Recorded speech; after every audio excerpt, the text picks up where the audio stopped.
Speaker, I rise today in strong support of the U.S.-Korea trade agreement before us today, as I have in support of Colombia and Panama as well. And, Madam Speaker, the Korea trade agreement is another example of President Obama and his team at USTR, led by Ambassador Kirk, inheriting what I felt were three pretty good trade agreements when they assumed office, but realizing there was room for improvement. And much to the credit of the chairman and the ranking member of the Ways and Means Committee, we got that crucial improvement with Korea over two vital sectors of the U.S. economy: automobiles and beef.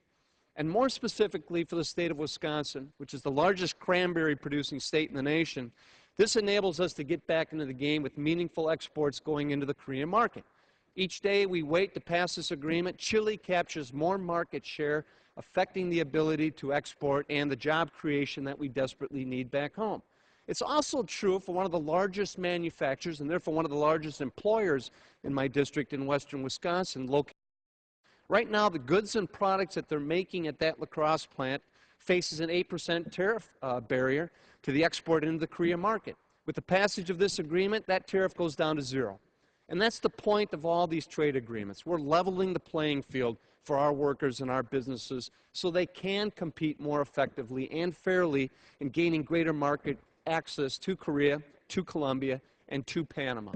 These won't be the panaceas to the job creation that we need at home, but they are important steps in the right direction.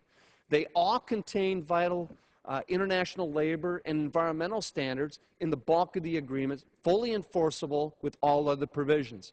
That has been a significant improvement as far as the elevation of standards globally and the leveling of the playing field for our businesses and our workers at home, which cannot be discounted.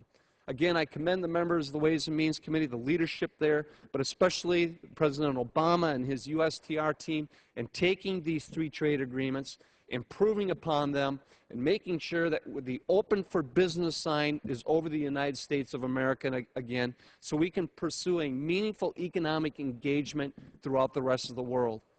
I do subscribe to Cordell Hall's theory on trade. We have an additional 30 seconds? Expired. Gentleman from Michigan, does the gentleman from Michigan yield? 15 seconds. I thank the gentleman. 50. When he once stated that trade is more than just good and products crossing borders, because when that occurs, armies don't. These are an important tool in our diplomatic arsenal and also part of the answer to the economic growth that we need desperately in this country. And I yield back and thank the gentleman for the time. Gentleman's time has expired. Gentleman from Maine.